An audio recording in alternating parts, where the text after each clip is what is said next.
Yeah.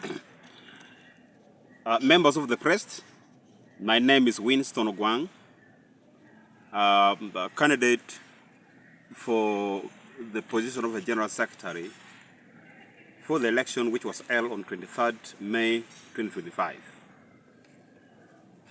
My brothers, as you all know, that election was held for various positions in the structure of our party, NRM. But you know, one of the requirements set out in the NRM election guidelines is that a person must be a registered member of the NRM party to qualify for the nomination and election. However, Mr. Ongom Maurice Chris is not a duly registered member and voter of the party.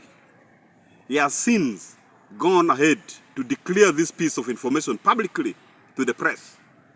You remember.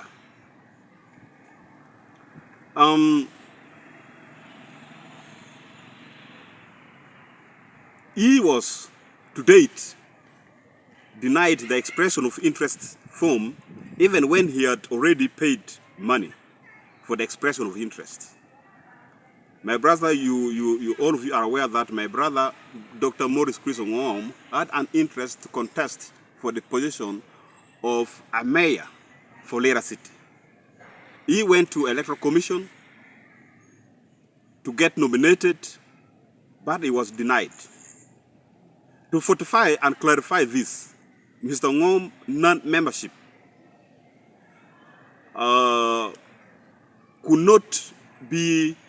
could not be found from the membership location system at the NRM Secretariat. You all know that up to date, Maurice Chris has declined to continue expressing his interest in the position of Mayor Lira City. It is on this note, therefore, that the nomination and election of Mr. Ongom Maurice Chris as the General Secretary of Lira City is null and void. I made a formal complaint to the Electoral Commission and to the General Secretary of NRM to request that the election of Mr. Ongom Maurice Chris is nullified on grounds that he is not a member of the NRM party. I also requested the Secretariat that I be declared as the duly nominated General Secretary Lira City since my opponent is not qualified and therefore a ghost. I contested with a ghost because he's not a member of the party.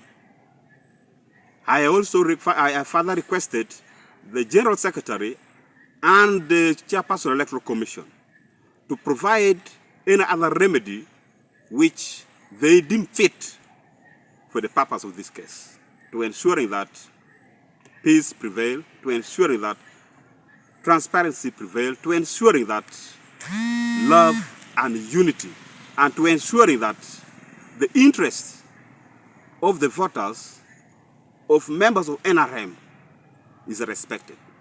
Thank you so much. What could have happened if a member, if somebody is elected the General Secretary and again it is found that his name is not in the register? What could have happened? Yeah, he was wrongfully nominated. It is now that the commission at Lira branch now to clarify that. Why did they go ahead to nominate Maurice Chris, who is not a member of the party? Because the prerequisite is that you should be able to identify yourself. And the Electoral Commission is supposed to confirm that the person seeking for the position of any for any position for election in the structure of the party must be a party member. So there must be proof. One, your name must be in the register for NRM.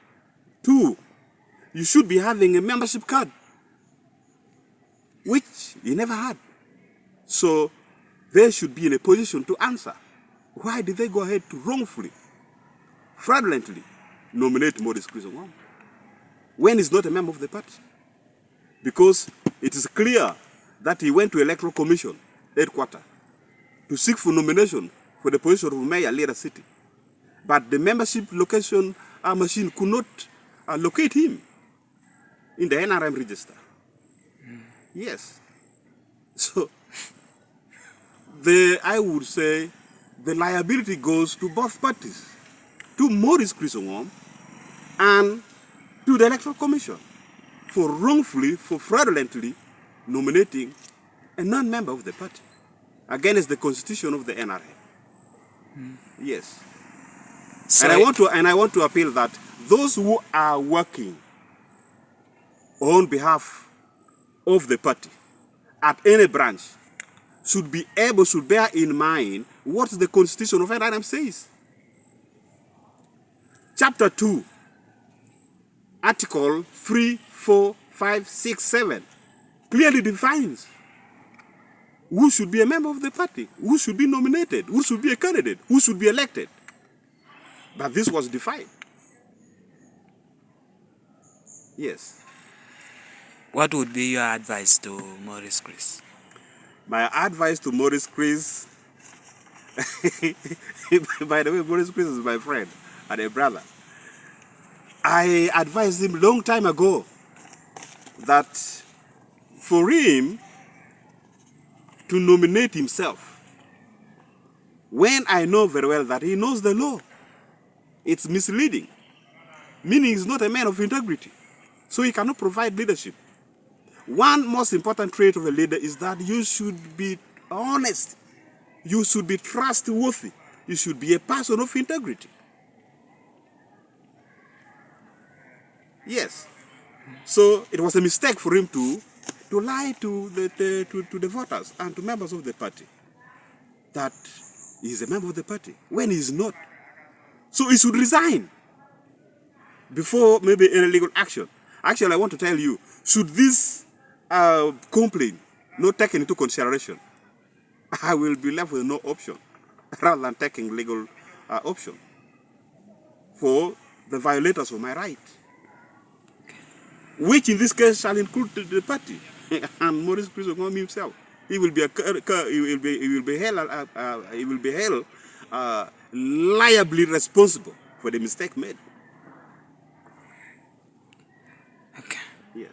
An peti kirani pianda perneno pera tikere kopi keredang balu yin pegamo kapo team addressing board joaga eno team addressing board ki atamo gena gam kohomere no mono pahomor kita ko kere porati akoro yan ngeo tela titia pol yo no tie busy yini beri te koro kajo dugo bore ka se winyo kopa metie mono po vero kopa dak bonto pal yan chungdang pe agiki 2026 ba puro mio wati ko puro ti uberu unu gina pera ta kobero mare moyo pawa pe oberu ticha totwan ero gina pera ta kobero konyolwa gina na kero tame yen neno ni amar NRM party gina tieko kopo. Thank you for watching Lango News channel. Please subscribe for more updates.